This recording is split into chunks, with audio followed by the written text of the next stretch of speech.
would like to express our gratitude to our esteemed speaker, Mr. Raja Mahindran, for taking his time out to join us and he will be sharing his valuable thought. So I'll just, although many of us knows who is Raja, but I would like to start with a small introduction. So Raja is an international pest business expert consultant. He's based out of Australia as well as Sri Lanka. So he has previously served in global marketing position for leading pest control companies in countries like Switzerland, Singapore, and Australia. He also worked for Bayer, which is now Envio, in France. Raja is well known among Indian pest managers through its various talk which he's held at conferences like IPCA and others. He's been conducting a lot of training events and he's active in social media. We have seen him in different social medias. He holds a master degree in entomology from Sri Lanka, a pest control license in Australia, and pest control certification from Purdue University. Additionally, he is accredited as a certified practice marketer by Australian Marketing Institute with a postgraduate certificates in strategic management from Harvard and strategic management from MGSM Australia. Thank you very much, sir, for joining in. I would like to extend warm welcome and thank you to our panelists, which is Mr. Prakash Shashidharan and Siddharth Balwani for joining us today.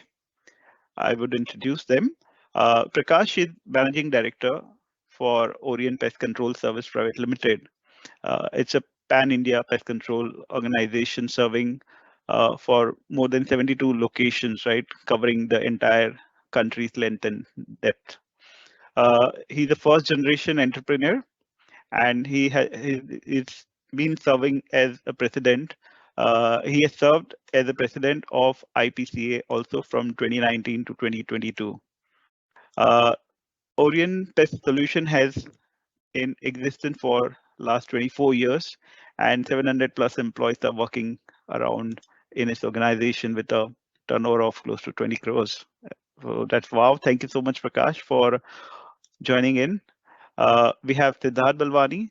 Thank you, Siddharth, for joining in. Siddharth is the managing director for Pecop Pest Control Private Limited.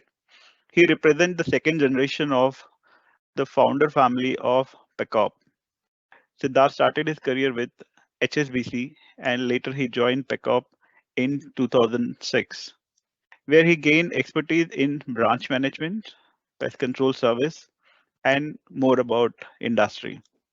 He's also trained he's also trained at CFTIR, and currently Siddharth is leading Pecop and focus on delivering innovation and convenience in pest control industry. So once again, I would thank all of you to join in this webinar. We hope that today's discussion will provide valuable insight into building long-term and strong businesses with a great brand image to all our participants. So this webinar will be in two halves. The first half will be where Mr. Raja Mahindran will be presenting us, and the second half we will move for the panel discussion. So that's pretty much about the webinar. I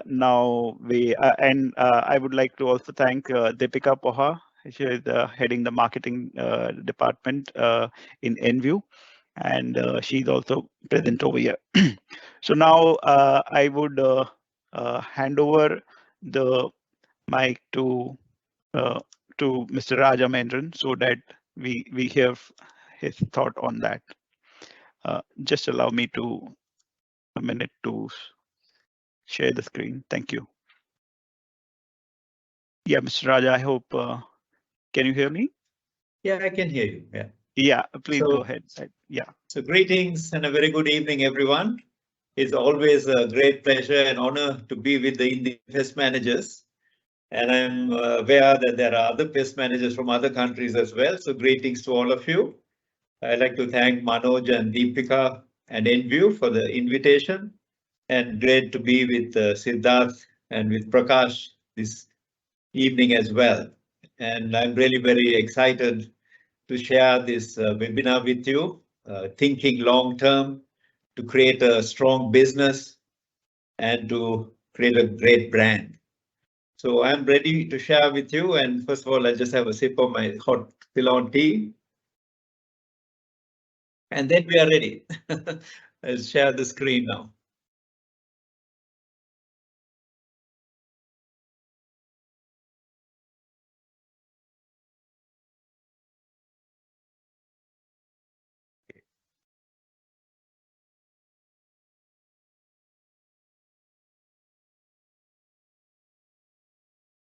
Okay, I hope you all can see the screen now.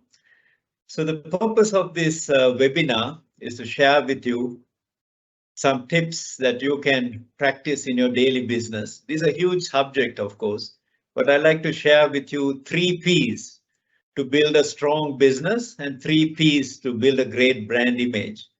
Now, what are P's? Why are they called P's? Because the key words begin with the letter P, and that's the reason. So we'll be looking at that and thinking long term. And before I get to the 3 P's for the business, to build a strong business and to build a grand image, I like to set the theme for this evening about thinking long term. Now, in today's world, as you know, we are not a long-term thinking people, no matter which country. Most people are very short-term in thinking. We all like to have instant gratification, instant pleasure, quick returns. And the digital world is becoming even quicker, as you know. So how can we build a strong business and have a great brand image for the long term? How is this possible? So this evening, I'd like to share with you some helpful insights that will help you to do that. But before I start on that, I'd like to share with you a story about this, about the marshmallow. I think some of you will be familiar what a marshmallow is. It's a sweet. Just think of a laddu in India, maybe you cannot think of a marshmallow. So there was an experiment done with children. And in this experiment, children were given one sweet in front of them. A sweet was placed in front of them among all these children. And the children were told that if you can resist for 15 minutes without eating this sweet, we'll give you another one. And the sweets were placed and the study was done. It didn't take even a few minutes. Most of the children started to eat the first sweet because they couldn't be bothered to wait for the next sweet. So like 97% were very quick. They were more short term. So that's why, and they missed out on the second sweet, of course. So this is why this evening we are going to see why it's important to think long term. Okay, something's happened to the screen there.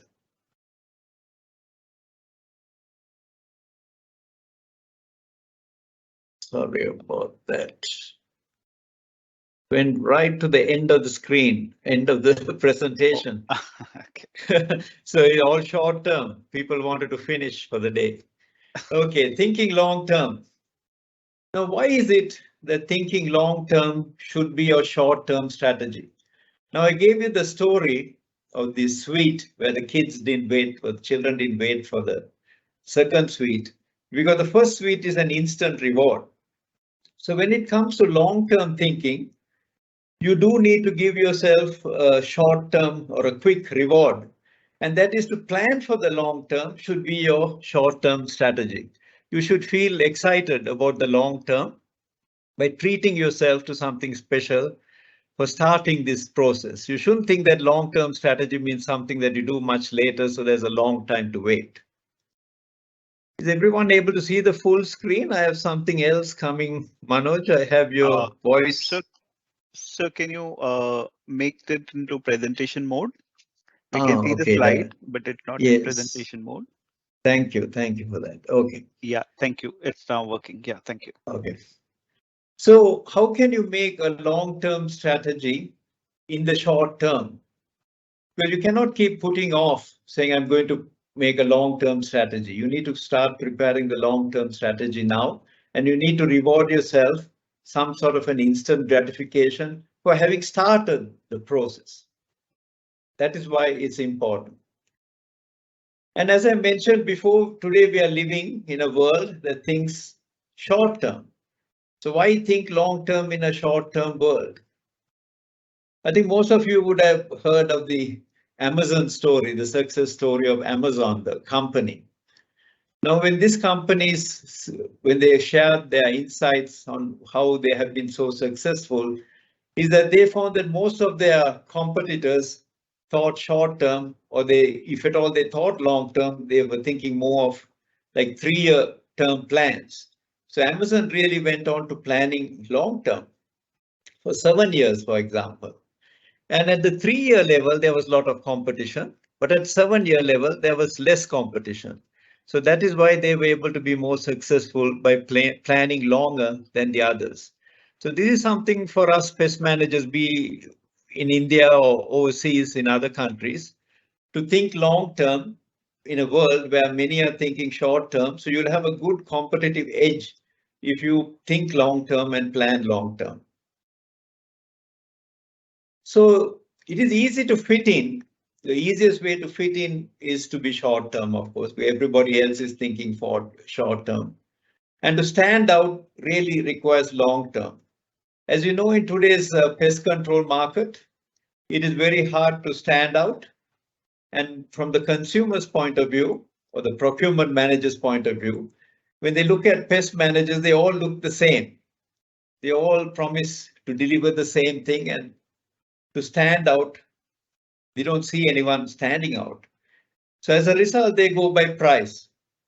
But if you can have long-term thinking and establish a way to create a strong business and a great brand that you stand out from the crowd, then your consumer, your procurement manager will also start thinking differently other than price, and they would be able to feel some difference, the wow factor, to take more serious note of you. So this is why it's important to think long term. So I'm making an assumption here that you already have a business, and as you know, running a business requires a strategy, and there are many things that are involved than the 3 P's that I'm going to share. So the 3 P's I'm sharing is to help you remember the 3 most important things and to be able to start practicing those. And same with the brand creation as well. There are many things involved with brand creation. It flows from your strategy, your vision, your positioning, your identity, marketing, integrity, mission, value, and so on.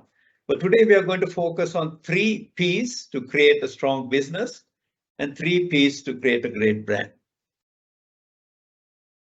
Okay, so now when I say be strong, you might think of the dinosaur. The dinosaurs were very strong, as you know. Or you may think of a cockroach. Now, just for a moment, imagine and try to think which one you want to be in your business. Do you want to be huge and big like the dinosaur? Or you want to be very resilient and adaptive to change like the cockroach? As you know, the dinosaur didn't survive, but the cockroach has survived, and today in the digital age, it is still shining. And that's good for you, for good business, for pest managers, that the cockroaches are still surviving. So when I say build a strong business, it doesn't mean muscle power like the dinosaur, but it means requiring intelligence, to be creative, to be independent, to be resilient. All those factors come into becoming strong and to be adaptive to change so that you can evolve to the next level of being a more resilient, strong, creative pest manager. So now I haven't still come to the 3 P's of a strong business and 3 P's of creating a great brand. But I'd like to also remind you of the 3 P's of a business. Why do you run a business? Obviously, you have a pest management business because you want to make some turnover, you want to make some sales, you want to make some profit. You also have some purpose behind this. You're doing this business to earn money, of course, to support your family. You may have higher goals of protecting public health and people's food and the environment and so on. But very importantly, nowadays, for any business, the business should have a positive impact on the planet, on planet Earth. So business should not only benefit you or your vision or your mission, but also should have a positive impact on the environment, which is planet Earth. This is why nowadays you hear phrases like sustainable pest management, for example. So what does sustainable pest management mean? And what does the word sustainable mean in the first place? We are keeping on talking about long term. The word sustainable means long term. It means long term pest management with the environment in mind, so that you do your pest management to manage the pests, but with a positive impact on the environment by using the least damaging chemicals, the least toxic chemicals, and by placing them in a way that is safe for humans, safe for the environment, and so on. So what is sustainable pest management? Most of you have heard of IPM, integrated pest management. So what is the difference between sustainable pest management and integrated pest management? Integrated pest management is very much involved in sustainable pest management. And with integrated pest management, you integrate all possible tools to get a good results, chemical and non-chemical methods. But with sustainable pest management, you should be really achieving three things. There are three success factors which differentiate sustainable pest management from all other forms of pest management. And why I'm mentioning sustainable pest management is because if you want to build a strong business, if you want to create a great brand, and if you really want to differentiate and you truly want to stand out, then sustainable pest management would be very, very appealing, especially for the food processing industry, the hospitality industry, and even for the home consumer. This will be very, very appealing. But this is not just a buzzword. As a result of your program, three things should be achieved. One is there should be a pest reduction as a result of your program. There should be less and less pests, which means you need to monitor it. You do need to have various monitoring programs to study the pest numbers and how they're declining. Your chemicals, I'm not advocating no chemicals, I'm advocating the proper use of chemicals. In volume wise, your chemicals would reduce over time, not immediately, but over time. By placing them more carefully, by placing them more strategically, by placing them where the pests are, the volume of chemicals would reduce rather than putting them all over the place. But it should result in pest reduction. There's no point in otherwise reducing chemicals and having more pests.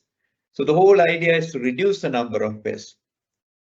And by doing this process, you will stand out as someone who is not somebody running around with a sprayer spraying chemicals, but as a professional pest manager who practices sustainable pest management for long term, somebody with long-term thinking who's having a strong business and creating a brand that stands out so that your clients see you as someone different.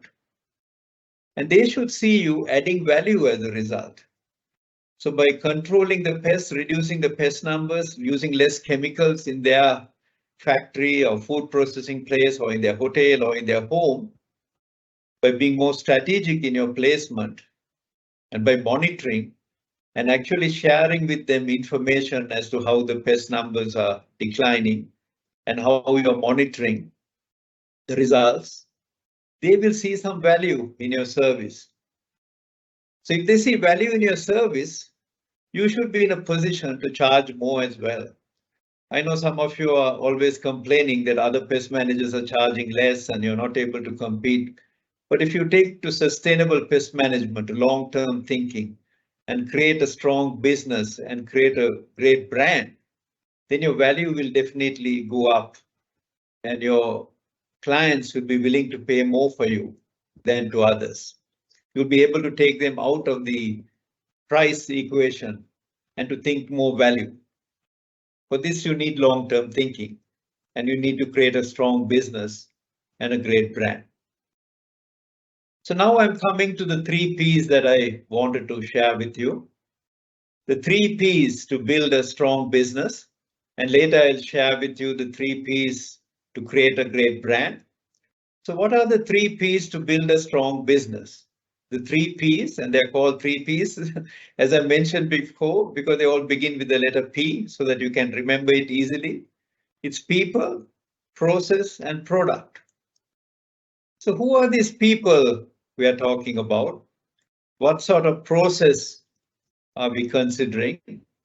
And what sort of product, or when would a product be very appealing to the target market?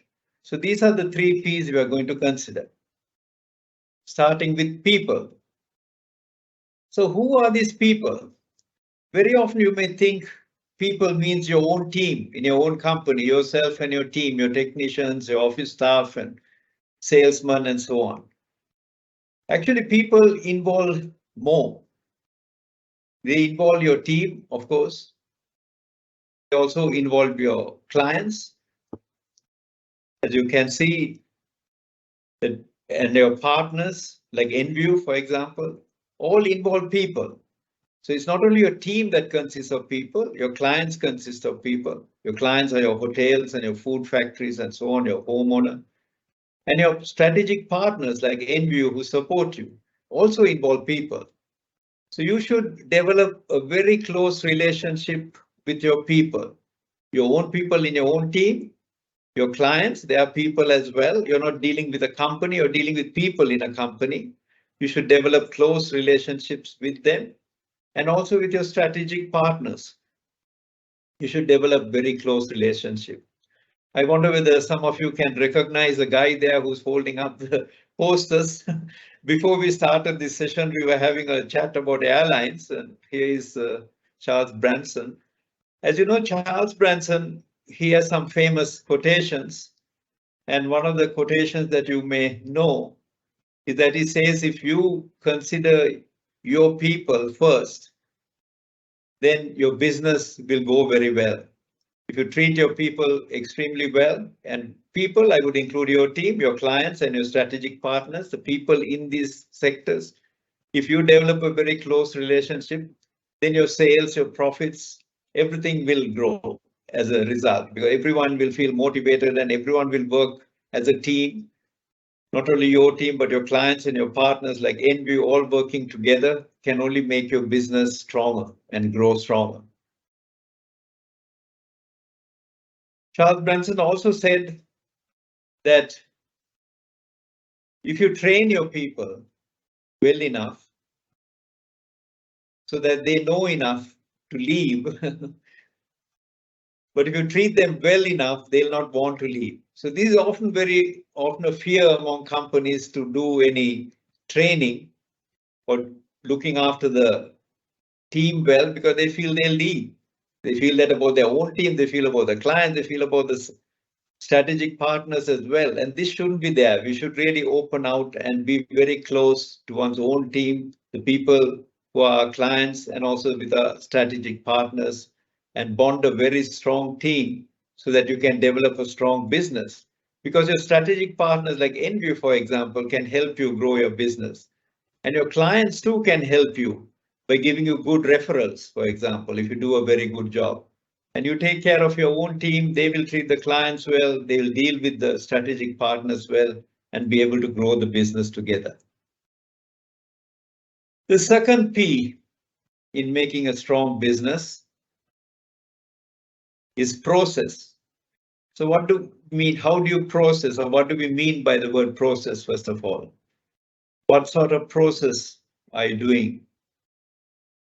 So when it comes to processing, you need to make sure right from the order processing or your inquiries, for example, that come in, how are the inquiries treated? How are they processed? Do you have a customer relation management system so that this is all captured, whether they're new clients, old clients, clients coming back, and so on. How are you going to retain clients? Very often we think that getting more and more clients should be the focus, but really the focus should be on retaining existing clients. And how are they treated from the time they call you to the time they finally experience the service, which is the delivery.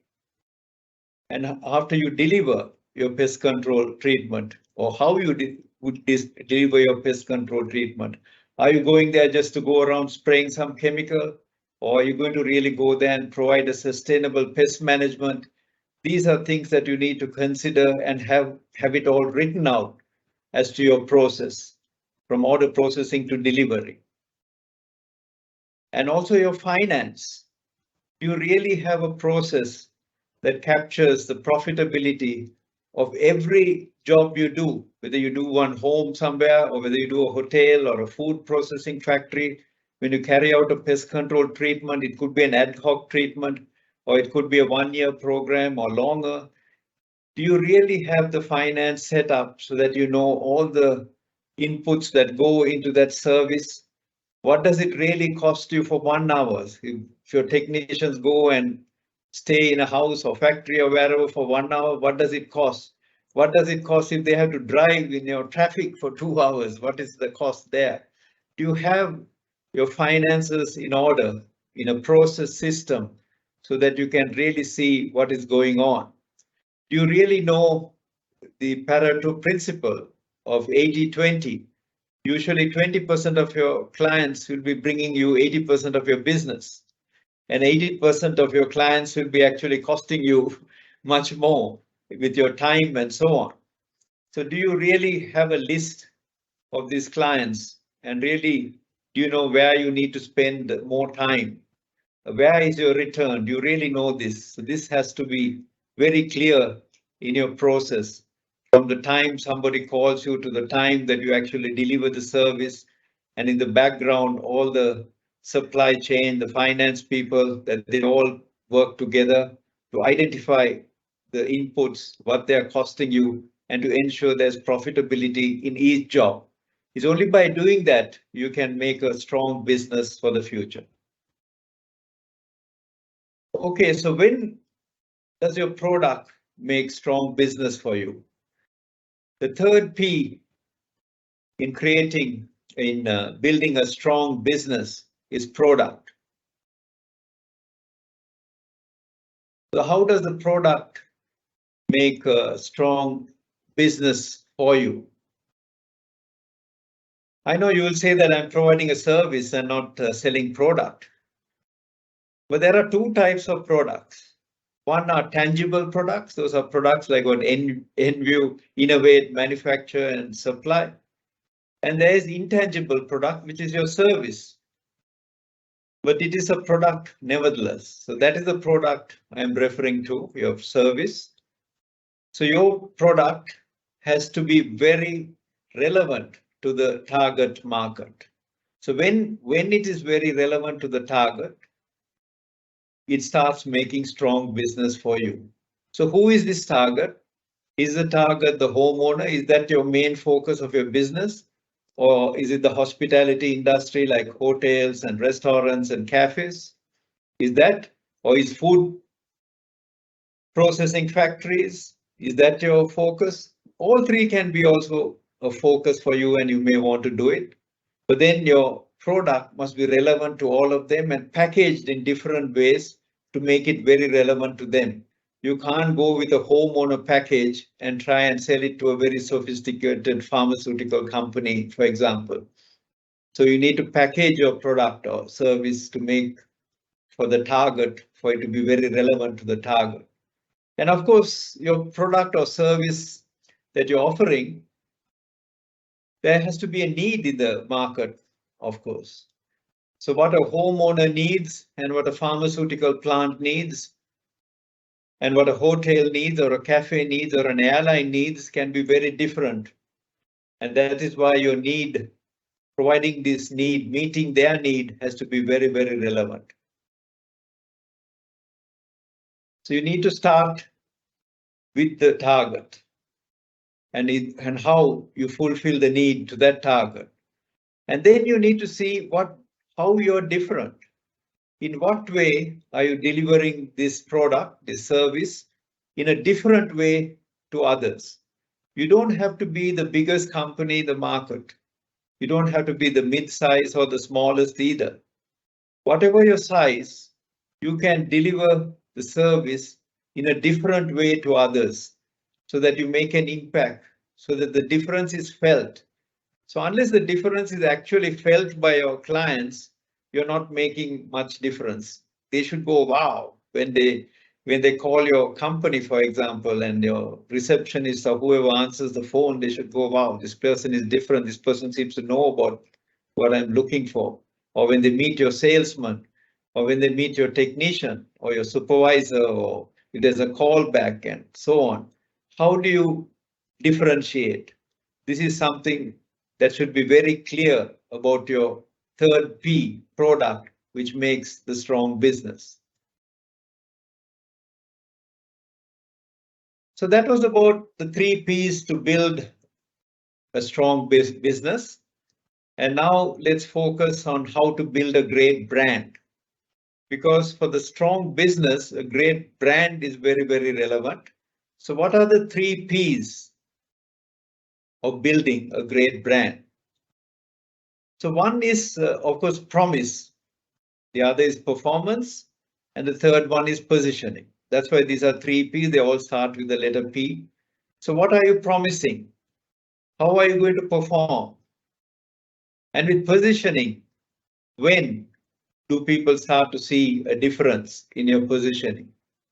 So building a strong business is all about you within and your strategic relationships with your clients and with your strategic partners.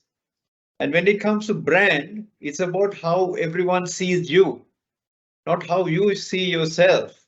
You might think you're the greatest brand and that you are seen wonderfully well in the market, but is that the way the market sees you? It's what the market feels about you, how the market sees you. More than seeing, it's what the market actually feels about your company. What do you promise? How is your performance? In what way are you different in your positioning? So let's look at the 3 Ps one by one, starting with the promise. So what do you promise? What do you promise your market? Are you promising to come round as a chemical applicator, spraying some chemicals and killing pests? Is this your promise? Or is your promise that you're going to provide a professional pest management service, which is sustainable, that you're providing a sustainable pest management, where the products are top quality from strategic innovative companies like Enview, and that you're using them to control the pest population, to bring the pest population down. But at the same time, you're continuously monitoring so that you don't have to use volumes of chemical, but you minimize the volumes, but place them more strategically. And as a result, less chemical is used over a number of months or a number of years. You can't do it overnight or a period. They should be able to see pest reduction, and they should be able to see your chemicals coming down, for example, and a higher value. So what do you promise? So for a moment, just think about it. Today, what is your promise to your clients? What are you promising? What do you promise to deliver? Then comes the second P about performance. How will you perform? So your performance will affect your brand as to how great your brand is. So again, it's relevant to the first P that I mentioned, your promise. What will they see when your technicians actually come to the place to deliver the treatment? Will they see somebody coming with leaking sprayers and spilling chemicals everywhere? Or will they see somebody looking around with a flashlight, for example, for breeding sites and treating very strategically and very thoroughly, bending down, creeping under places and treating? What sort of performance will they see? Sometimes you can do some beautiful advertisements in all kinds of media, especially now with social media and so on. And then people expect certain things about you. But in the delivery, in your performance, if they find it is totally different, then your brand is going to be damaged. So this is why your performance becomes even more important when you're creating a great brand. Finally, the third P is about how you position. You really need to position to stand out. Positioning is how you differentiate yourself from the crowd. In what way your product, your service has some advantages over the others. Very often in this pest control business, it is a challenge. It is not easy to differentiate because everyone claims to use the most environmentally friendly product. They also claim to use the best equipment and so on. But unless the people can see and feel a difference, your positioning is very, very weak. So one of your greatest ways of positioning yourself to stand out is with your own people and with the way you relate to your clients and to your strategic partners, to position yourself, to train your team so that they really stand out when they interact, whether they interact on the phone or in person. They really come out as people that when people meet them or hear them or see them, they feel, wow, these people are different. So that's how they will start feeling. And even when they receive your proposal or quotation, it should be written in a way that is very professional. So they feel these people are different. So they don't start thinking of price, but start seeing the value that you're promising to provide in your brand, through your brand, the promise that you're going to deliver, the way you're going to deliver, and how you're different. That's your positioning. So these three P's are very, very important when it comes to establishing and creating a great brand for the future. So you need a very strong business, and we mentioned the three P's there, and also the three P's for your creating a great brand are very, very important. So I hope you'll remember these three P's and that you have written them down somewhere, and we can have a quiz later if you wish. But these are points that I thought that I will share with you to help you by giving you some easy P's so that you can remember them very easily, so that you can start creating great brands and establishing a very strong business. So thinking long term, that has been a webinar this afternoon. I hope you got some helpful tips in building a strong business and creating a great brand image. I'd like to thank you for your participation. I enjoyed being with all of you and wishing you a great evening. And now the panelists will come on board and looking forward to more discussions and enjoying the rest of the evening with you. Thank you.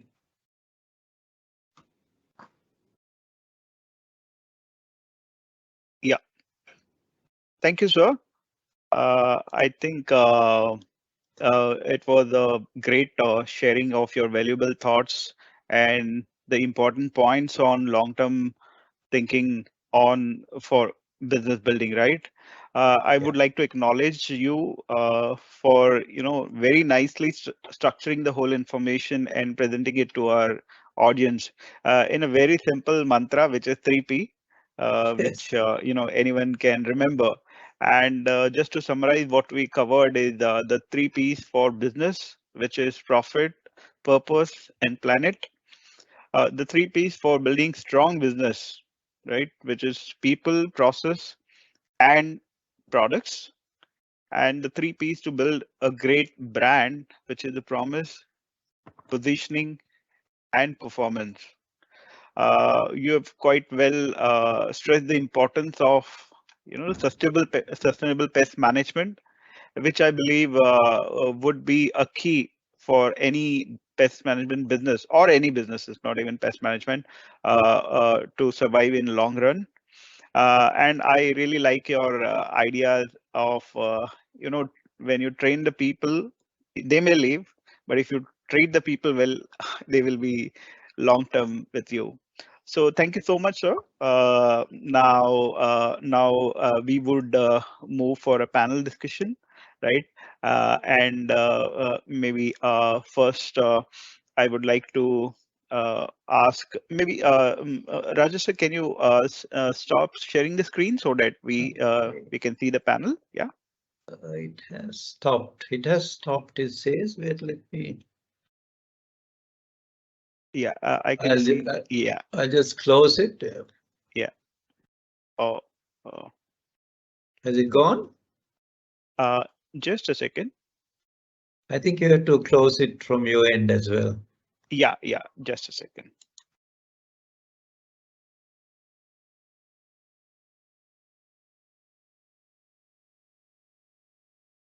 Can you try stopping it from your end if you can? I was just trying to see how can it stop, but Let yeah. me see. Now Stop I think this sharing. is this Yeah, is this yeah, is good. This is good. yeah. If you can enlarge your screen, this Yes, we can see the entire participants yeah. in one screen. Yeah. Just maximize this window. Yeah. Thank you. I think that was very nice. So now we move to our panel, and for this first, I would like to request Prakash to share his thought. Prakash, the first question to you, basically, for is what are your biggest challenge you faced in growing your business, right? When we talk about Orient Pest Management, right? We know now, we have heard about your intro about you and your company, right? So what are the biggest challenge while growing your business, and how did you overcome those challenges? So please share some thought on that. So warm welcome to all of you. It was great hearing Raja there. I think he talked about the relevant points, and I believe that the biggest advantage of discussing in these kind of platforms is you're forced to rethink a lot of strategies. So you might be doing certain things right, but then when you listen to these kind of things, I believe that you want to rework on certain strategies that you feel that you must not have given a thought to. So coming to your question, what were your biggest challenges when you faced in growing your business? I think the most important part I would believe was that making a name in the market, right? So there are so many pest control companies, like you say, how do you actually make your presence felt in the market? So obviously you will have to go for some kind of a surrogate advertising. You'll have to go for referential business, and since you're starting the business and you do not have much of access to funds, budget is always a constraint. So I think getting good manpower, a good team to build upon, because what happens is when you are young and fresh, people do not want to trust you. First when you are young, so not many people. So might be you will have to, run your business vision with people whom are not actually suited to your kind of vision.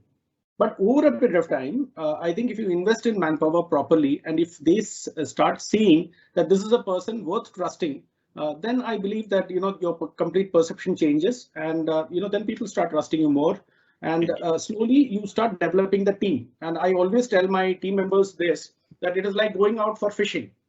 So when this fisherman goes out to fish, he probably puts his net. He gets a lot of fish which is relevant and fish which might not be relevant. So if probably he gets a mackerel or a salmon, the mackerel and salmon sells in the market, but there will be small fishes also which comes slowly. I believe when you actually develop your team, it would be with those salmons and mackerels which basically would add worth to your brand. Uh, you know. So I believe it's a process wherein slowly you're building up your team. That is the biggest challenge when you're starting your business. And I would say that making a name in the market. These are the two challenges I primarily believe. Uh, Great, Prakash.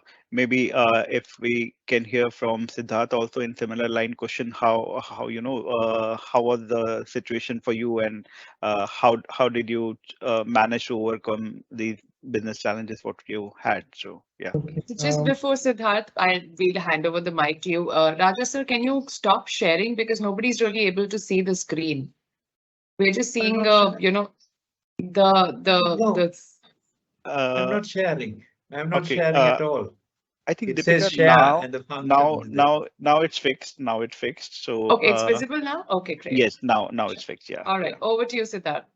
Okay, thanks everyone, and good evening to everybody. And rather, that was fantastic because I think a lot of the points you mentioned resonated with me as well, especially the people point. So the question of what was my biggest challenge, I think I just a reference. I'm a second generation guy in this business. So when I joined my company, that was at the end of a strike. So the biggest challenge was the people challenge.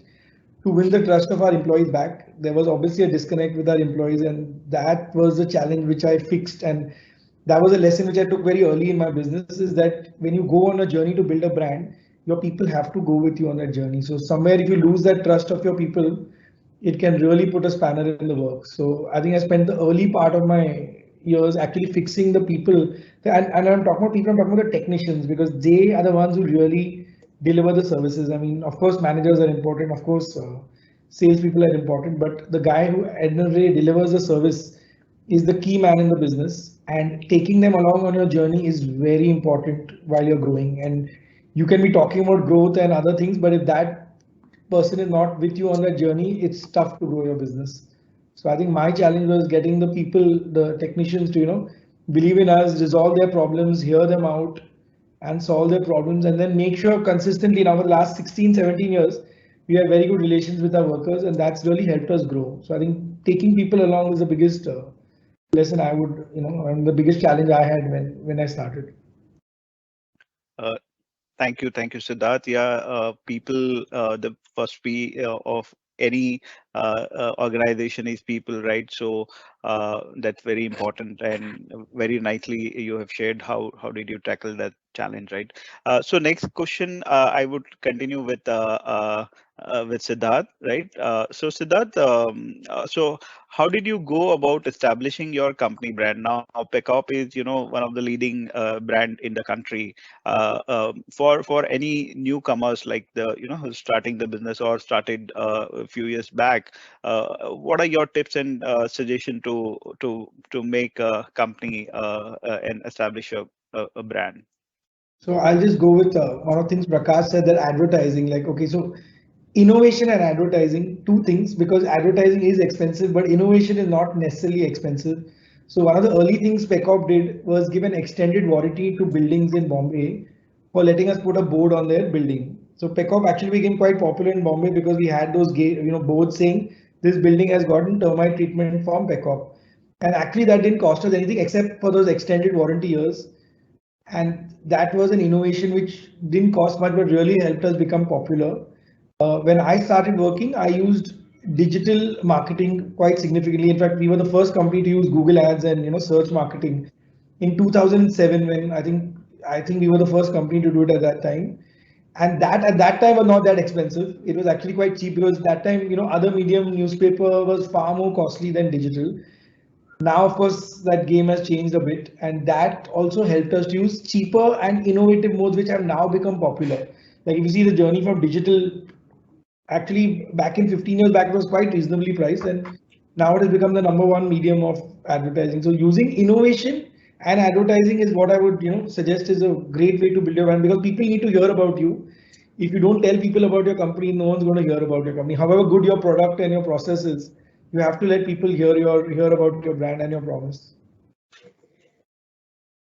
Yeah, nicely. It's interesting to see some of your innovative ideas to build those brand, right? And yeah, sometimes thinking innovative does not cost much, but it can work a lot. Yeah.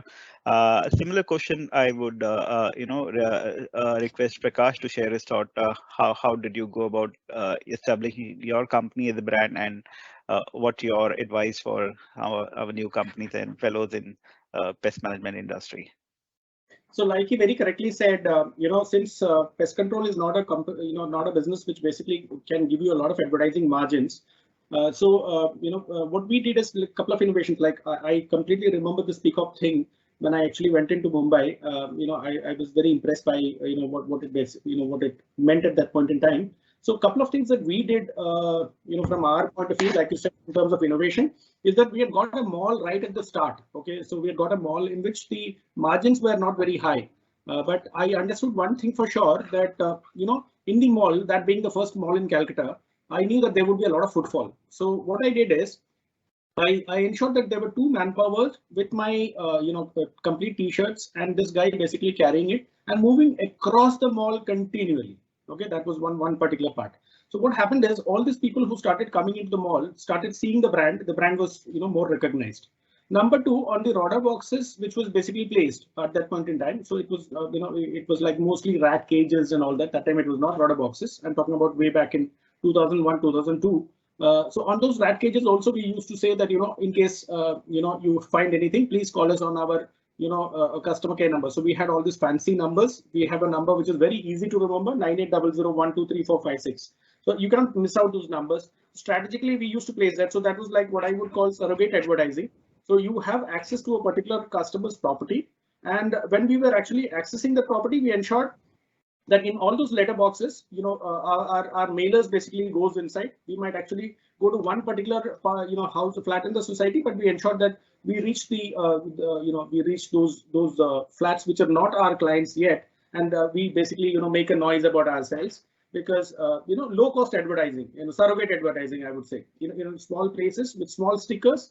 The no parking boards really work very well for us. We were, way back in, like he said, 2005-7, we started doing the no parking boards way back here in Calcutta, and that created a major impact. And if you look at Eastern India, we've established ourselves as a brand. People know the color combination, and since we had a number which was fancy and easy to remember, so business started coming. So a couple of innovations, yes.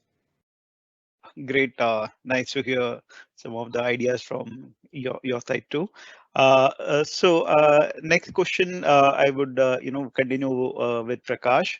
So Prakash, how important do you see the product manufacturer like Enview can be partner, and how their solution has helped you somewhere building your brand? Do you think so? And if so, why it's so important?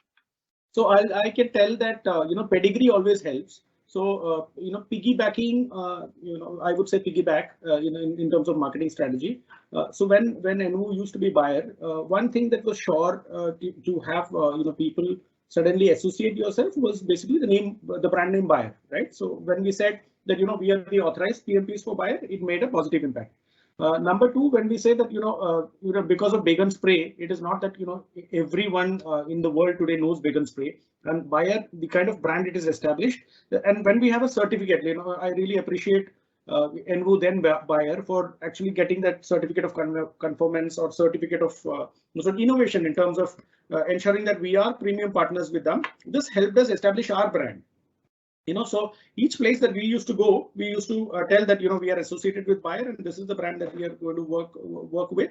And when we are using the best quality chemicals, I'm sure that you would get best quality results. So brands like Bayer today, Enview, I think the kind of history that they've had to themselves, the kind of pedigree that they've had, that helps us piggyback on their popularity to establish ourselves as premium pest controllers. Thank you, Prakash. Good to hear you on that. Can we hear a similar thought on this question from Siddharth? What do you feel? How important role manufacturer can play or had played in building the brand along with you? Okay, there is a very old saying in business: you are known by the company you keep.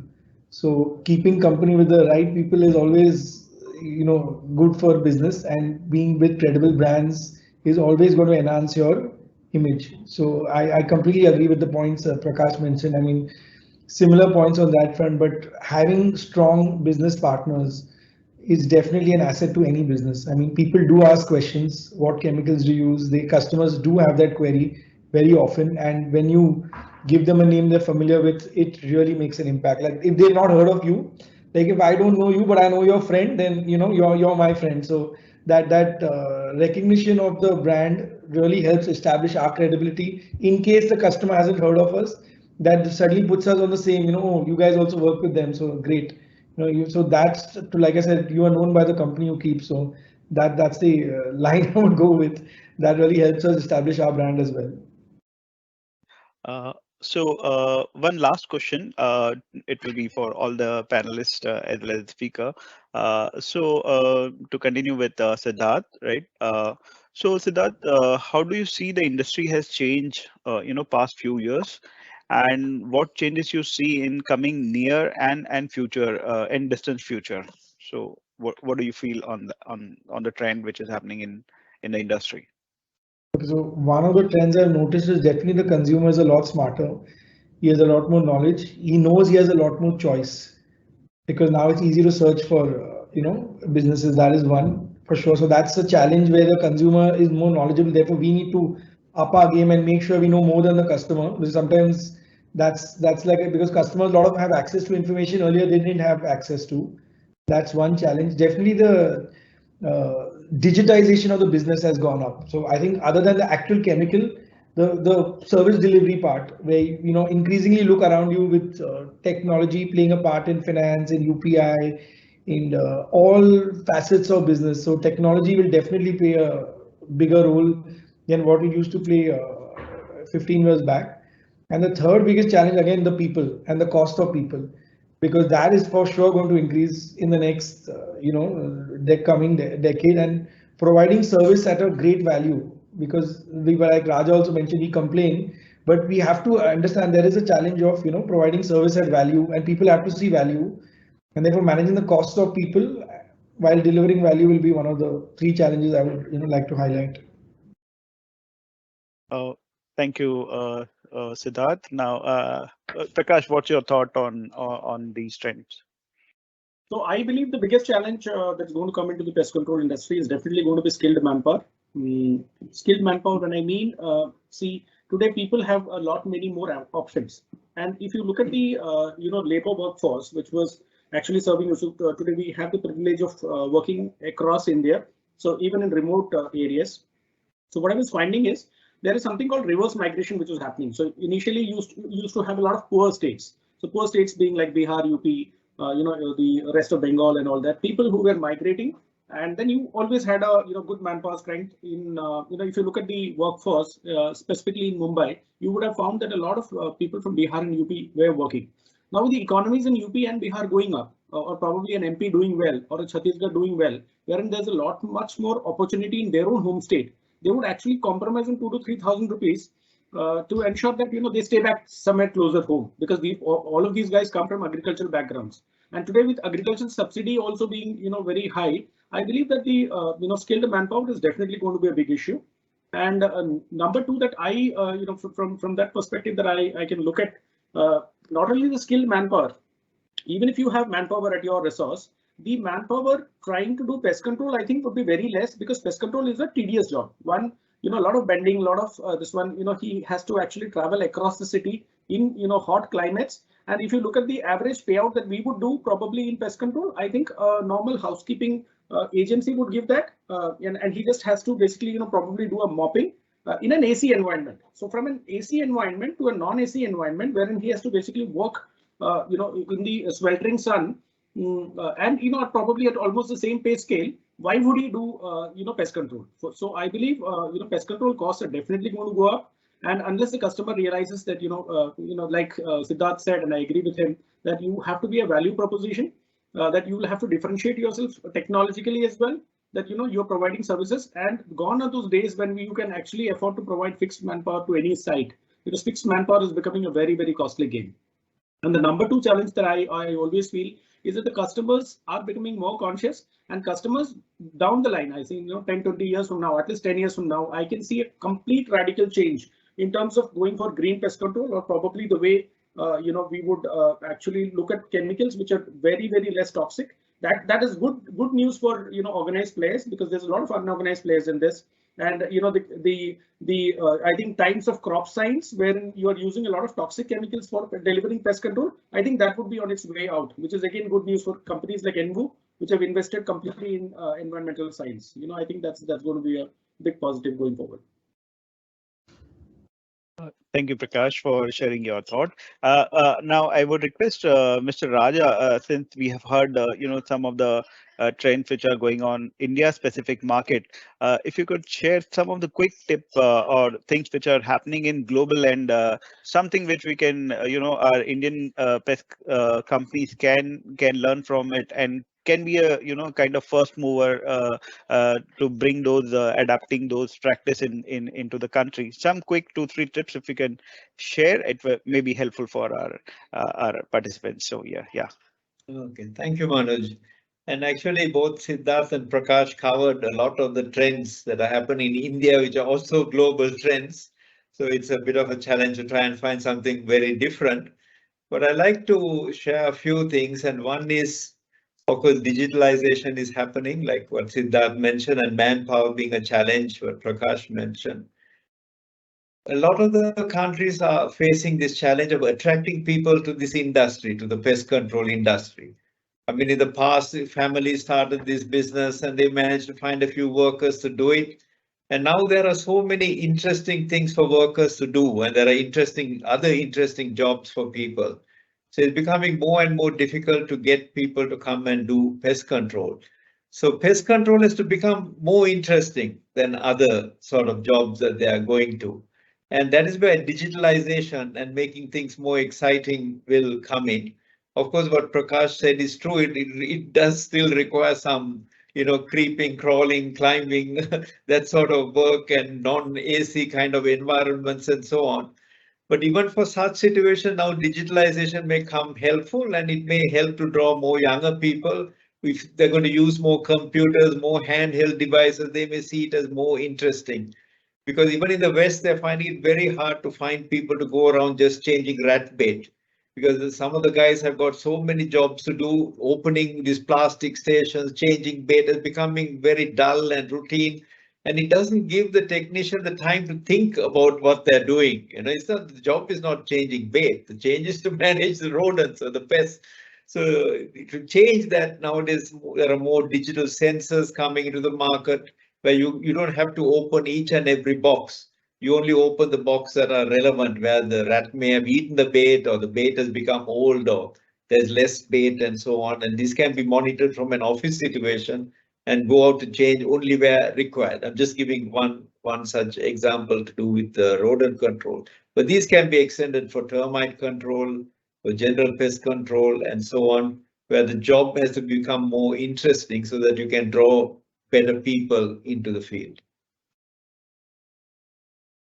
Yeah, surely, sir. We see digital will play a big role in our industry going forward, and we see we soon adapt some of the new technology, and we'll also look out NView as a partner for the industry. How can we bring new digital technologies to India? Yeah. So now we are close to our over the time. So I would invite now Deepika to share her thought and some closing ceremony remark over there. Thanks, Manoj. I think a lot of thoughts have been shared. So, I'm gonna probably just quickly sign off and start with thanking Siddharth and Prakash. Thank you so much. I think, it's not just about the fact that you both are very, very successful in setting up these businesses. I think it was very, very, we were honored to have both of you here to share some of those insights with some of the PMPs, either who are starting off or who are in the mid of careers of their companies. So thank you so much for taking the time out and being with us in this panel discussion. You have given a lot of food for thought for everybody to think about, and I would encourage all the people who are attending this webinar to, if you want to know more, if you have certain questions, please go on to the Pest Expert 360 app, ask, and we'll be more than happy to address these questions and provide the right answers to you. I also want to extend a very, very warm thank you to Raja. Thank you so much. I think all of your sessions are very, very enlightening. It's not always about knowing the things. More often it is about articulating in such a way that the audience understand it and is able to absorb it, and then maybe gets the wheels rolling to think more about what more they can do for their businesses. So thank you so much for doing this session for us. And yes, and thanks Manoj for being the organizer for this event. Again, last but not the least, thank you to everyone who joined in here. Siddharth, Raja, Prakash, if you have any signing off words. Otherwise, we can close for the evening. Yeah, just to close it, I guess that one thought that I've been plagued with, that when we are talking about manpower, obviously in India, as the president of IPCA, we've been trying to work on the skill development part, partner with the government, because there's a lot of unemployment here. And pest control could be one good employer, especially for the remote kind of people. And we have actually toyed with that particular idea, and there's a lot of work which is in progress to ensure that the manpower problem is sorted out for the pest control industry. But having said that, I believe that Envu as a partner with us, should also, because I was reading a lot of articles about robotic pest control, which could be the future, in the sense that if suppose we're talking about buildings which are talking about 10 lakh square feet or 50 lakh square feet, there could be robotic things which basically moves around and does it at particular timings. If we know the particular area where it is, I believe that even though India is still 10-15 years away, if there is some progress on that kind of a thing, like Raja is also there as an international consultant, if there is something which we come to know about, or if there is some kind of a development, then we would definitely like to have an expert address all of us so that we are future prepared. And then, we understand that, okay, this could also be a possibility. And what is the kind of cost implications, if at all there are there. So this is my closing remark. Sure. I think, yeah, that's definitely an area of, that we all would want to know more about. Siddharth, anything from you before we sign off? Just thanks a lot. I learned a lot and I'm glad to contribute to the lovely platform to be part of. So thanks to Raja and Prakash and to the two of you for having me on board. I really enjoyed that. Thank you. Thanks. Over to you, Raja, since we want you to sign off the event for us. Yeah, so I think everyone has heard me a lot this evening. So I'll be very brief. I really want to say I enjoyed sharing this webinar with all of you, and thanks to you thanks to all of you that makes this sort of event successful. So I'd like to encourage all the pest managers, who are present today, to encourage others also to join in next time. And we hope to have these kind of webinars that will uplift the industry to a much higher level. Thank you, and all of you. Thank you so much, everyone who's joined in, and see you next time. Thank you so much, everyone. Stay tuned for our next